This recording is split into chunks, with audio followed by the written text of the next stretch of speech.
Hey there, fellow classic comic collectors. As always, I'm Scott Harris King, and today I just now walked in the door coming back from seeing the Marvels. So I wanted to share with you my incredible insights. There will be some spoilers, so if you don't want to be spoiled, run out and see the movie and then immediately watch this video. If you don't mind being spoiled, just watch the video. If you've already seen the movie, watch the video. So, generally speaking, all you need to do is watch the rest of this video. But just want to tell you spoilers. So, just got back from seeing Marvels. Overall impression, I enjoyed it. It was fun. Um, that was it. See you next time. No, I'm kidding. There's more. There's more. Because I do have quite a few thoughts. My wife and I went. We really enjoy watching TV shows, movies together, and then we have these intense discussions about what we've just experienced. So we did spend the car ride home talking over different points about the movie. Let me start, as I like to always do, start with the positive stuff, because there was a lot of really positive stuff. The movie's a lot of fun. It's also short, which I'm going to talk about later when I talk about things that are wrong with it. I think it might have been a little too short, but a lot of movies these days, and particularly superhero movies, man, they're getting long. It's like 2.5 hours, 2 hours and 40 minutes, and it can be a real drag. This did not drag. It moved. It moved along. It moved quickly, and again, a ton of fun. A lot of the fun came from Ms. Marvel. If you haven't seen the TV show, you don't need to see it. They do a pretty good job of like quickly introducing the character at the beginning. But the show is called The Marvels. It's not Captain Marvel 2. It is The Marvels. And in many ways, the heart of the movie in many ways is Ms. Marvel. And she was great. I just blanked on the actress name, the girl who plays Ms. Marvel. Sorry, I just completely blanked. But um, she's great. She was the best part about the TV show, and she was maybe the best part about the movie. So she was fantastic, and there's a lot of fun scenes with her, and not just her. So like they did a good job. The other new lead is from WandaVision, and that's Monica Rambeau, who, as an old school Avengers fans from the '80s, of course, Monica Rambeau, one of my favorite characters. The real Captain Marvel, hashtag the real Captain Marvel, Captain Monica. Um,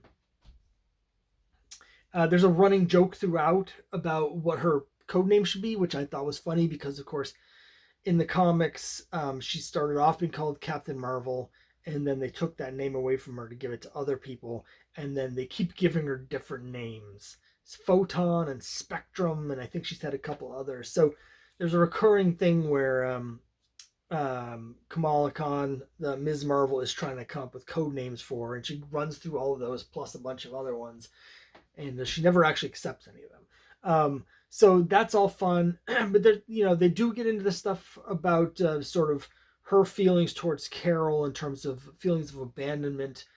Because in the last movie set in the '90s, Carol said she'd be right back. She's just gonna go take care of some stuff in space, and then she never came back. So 30 years later, now they sort of hash it out, and that was good. So that was all cool, and there's some really funny stuff. I actually missed the funniest scene. I had heard about it, but there's a scene where there are a bunch of flurkins, which are the cats that have the tentacles that come out, and there's this whole extended hilarious scene where they basically eat everyone on Nick Fury's uh, space platform.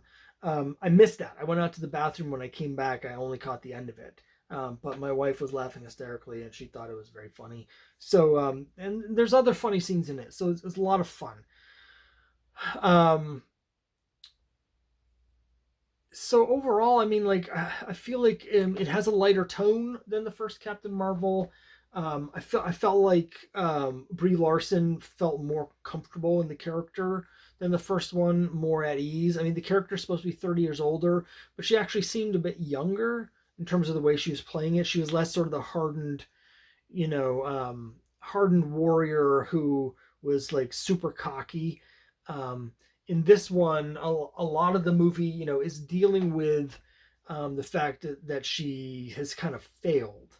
The plot centers around how at the end of the last movie she said she's going to go get rid of the supreme intelligence and end, the Kree's destroying everything, and she does that. We see in a flashback, it starts with her killing the supreme intelligence, and then there's unintended consequences because what happens is the Kree fall into, without a leader, they fall into a horrible civil war that basically destroys their planet and their entire civilization. And the reason she never returned from space for the last 30 years is that she's been running around trying to clean up all the mess that she unintentionally made of basically the entire galaxy. And so in here, she's not nearly as sort of cocky as she was in the first movie because she spent 30 years trying to fix things and hasn't been able to fix anything. And so she's definitely kind of more mature and grounded, and um, it's a more of a humble character. It's an interesting character arc. Um, and so, I thought that was really good. I thought Brie Larson was really good. I think the whole cast was really good, actually. Um, so, overall, I really enjoyed it. Now, as I've mentioned in my previous videos, I do have a habit of overestimating things right after I've seen them. So I'm trying to be as critical as I can. If you go back and watch my previous movie videos, you might think that I went completely crazy when I was reviewing Thor Love and Thunder because I was saying how much I liked it. There was even a part in the Wonder Woman 84 review where I said I thought it was better than the first one. Spoiler alert, it's not better than the first one. But, so I do tend to overestimate things right at the beginning because I'm still sort of experiencing the experience, right? But this one, I feel like I think I'm doing a little bit more of a balanced job because it wasn't perfect. The biggest issue for me, just across the board, is simply that it's not Captain Marvel 2. And if you're someone that just watches the movies, which I know there are a lot of people that do that, a lot of this movie is about Monica, and a lot of it is about Kamala Khan. A lot of it's about Ms. Marvel. And so, yes, you don't have to have watched the shows, but if you haven't watched the shows, it's not so much that it won't make as much sense. It won't matter as much. Like, you won't care as much about the characters going into it, and so like you're gonna miss a lot of the context for the characters and who they are if you just watch the movies, because all of a sudden we got these two new characters that show up and they jump right into the action, and you sort of have to get a little bit of exposition to sort of fill you in on what their powers are, who they are, how they're like connected to Carol. And I think it was, I don't know, I'm not sure it was a great idea to put so much of their story into the TV shows at the expense of doing it in the movies. So I think, like, as someone who's seen all the TV shows, I really liked Monica in WandaVision. I thought WandaVision was mostly really good and then had a deeply flawed ending. But she was very good in it. And I thought that, again, Kamala herself in Ms. Marvel the TV show was fantastic, but the show wasn't that great. But I really like both of those characters going in, and I feel like if you didn't see those shows, it's just not going to work nearly as well for you. I also thought it was too short, and that's because I think overall, like the biggest issue that I've been having with the MCU, and I can't speak for everyone else, but I feel like I think this goes to the heart of it, is that it hasn't felt like there are really stakes anymore. I feel like a lot of the Phase 4 movies, when they're introducing the new characters, but even the ones where they're bringing other characters back, I think they've gone a little too far into the Marvel jokiness and the humor of it. And it's hard to feel like there's a real danger or care that much about what's happening when the characters themselves are joking around so much and the movie's joking around so much. I feel like what we're missing really is the stakes.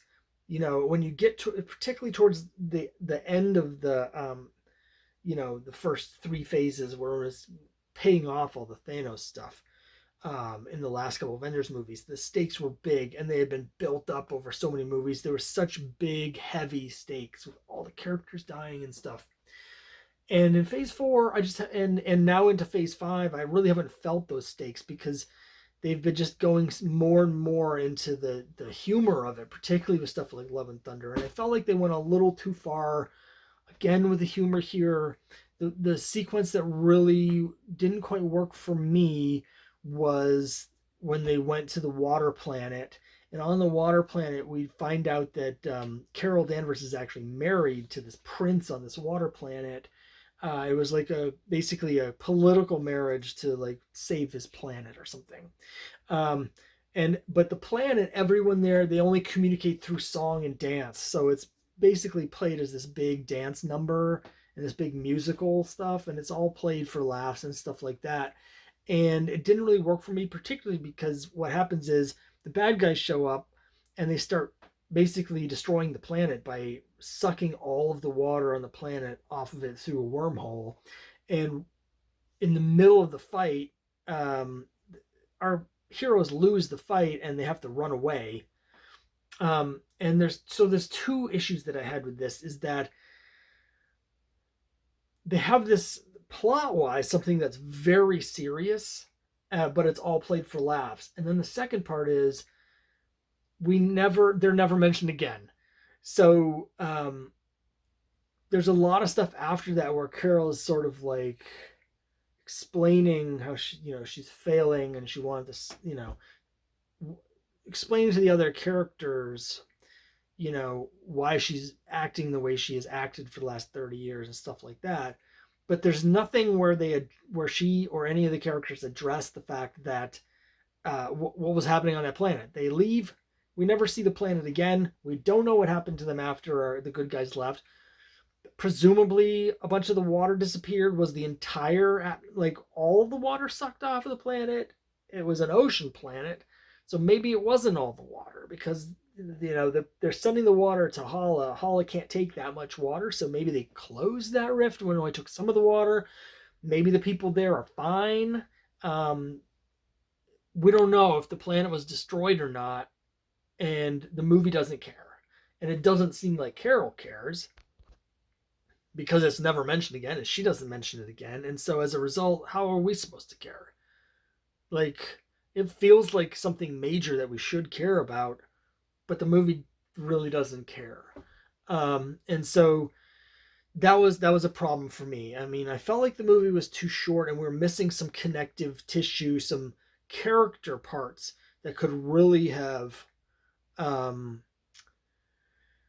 added weight to things if we could have just seen a little bit more about what the characters are thinking and feeling and stuff like that. And that extends to the end of the movie where the bad guy just shows up in the solar system and she's decided to destroy our sun by sucking all of its power out to reignite the sun in the Kree home system.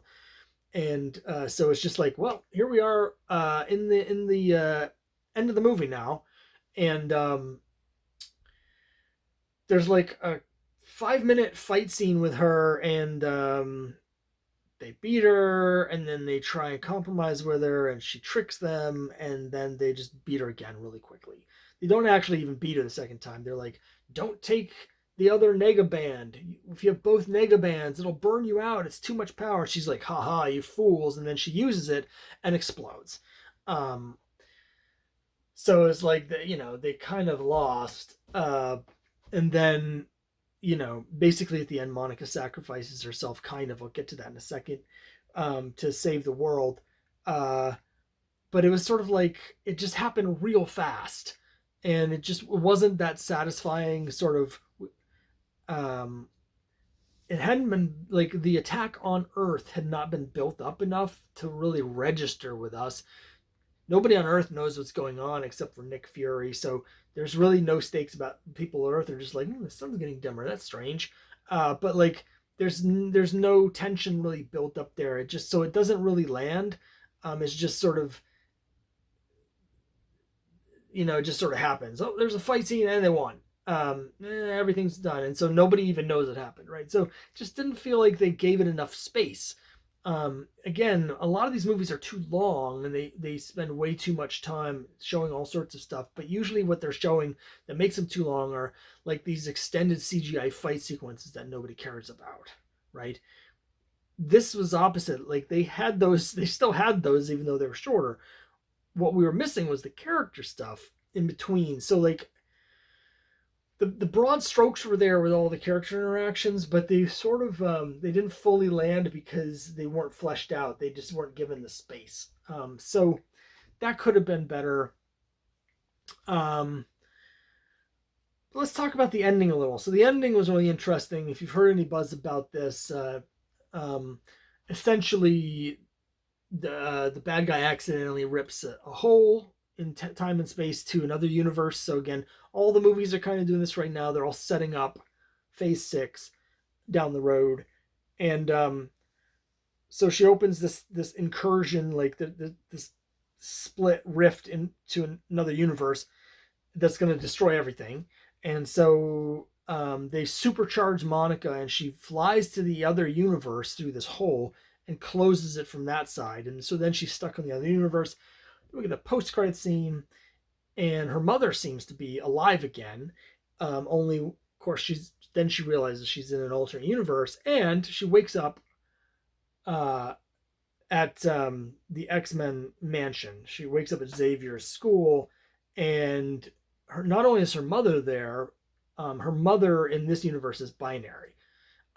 So we've already seen other universes. In Doctor Strange, we saw a universe where her mother had gotten the Captain Marvel powers instead of Carol. So basically, that seems to have also happened on this universe, but instead of being called Captain Marvel, she's taken on the binary identity. Um, and so her costume has the 2 stars on it, and they call her binary because the other character there is Beast, and it's Kelsey Grammer, who played Beast in the original X-Men trilogy 20 years ago. So that was really cool. And it was cool to see, more X-Men stuff because, in Doctor Strange, again, we got Professor X and Doctor Strange. Here we have another alternate universe where we have the X-Men and we have, this stuff set up. So that was all really cool. They're heading towards Secret Wars. So that's all neat. So that was a cool post-credit scene. But, overall, like, the movie was fun. It was just a little too lightweight. In a way that I feel like it wasn't as disjointedly funny as like Thor, where they were just going for the laughs so much that they undermined the movie. It wasn't like that. It was more like they forgot to even put in the heavy stuff. So it was just underbaked on that front. So overall, though, I enjoyed it. And then there was a second tease at the end before the post credits. The regular end of the movie was Ms. Marvel starting to gather together the Young Avengers. So we see her with Kate Bishop, Hawkeye, and she talks about how she's trying to put the team together, and she's put out a bunch of feelers. She specifically mentions Cassie Lang from Ant-Man, whose stature in Young Avengers, I don't know what her current code name is, but she has a bunch of dumb code names. And they've been purposely adding all of the members of the Young Avengers to the various TV shows. So if you're not familiar with it, if you haven't seen the TV shows, Speed and Wiccan, who are Wanda's children, were both in WandaVision, and they were shown using their powers in WandaVision. And then in Captain America and the Winter Soldier, or Falcon and the Winter Soldier, there's a subplot where we meet the original Captain America, Isaac Bradley, And in the comics, his grandson becomes Patriot, who's one of the Young Avengers. And so his grandson, who becomes Patriot, um, is in that show. And then, so we've got all those characters. The one that I'm not sure, and then of course we've got America Chavez, who in some versions of Young Avengers is also on the team. I haven't read any of those, but I know she is. She of course was in Doctor Strange, and then again, some versions of Young Avengers that I haven't read. Some of the later ones I know have Kid Loki in them, and we saw Kid Loki in the Loki TV show. So they've been planting the seeds for this for a while across all these different things. We get the tease for that, so that's happening.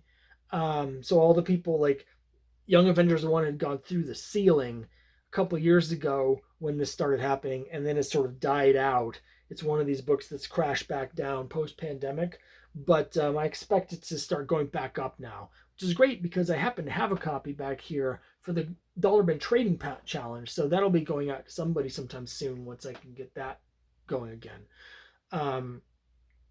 But anyway,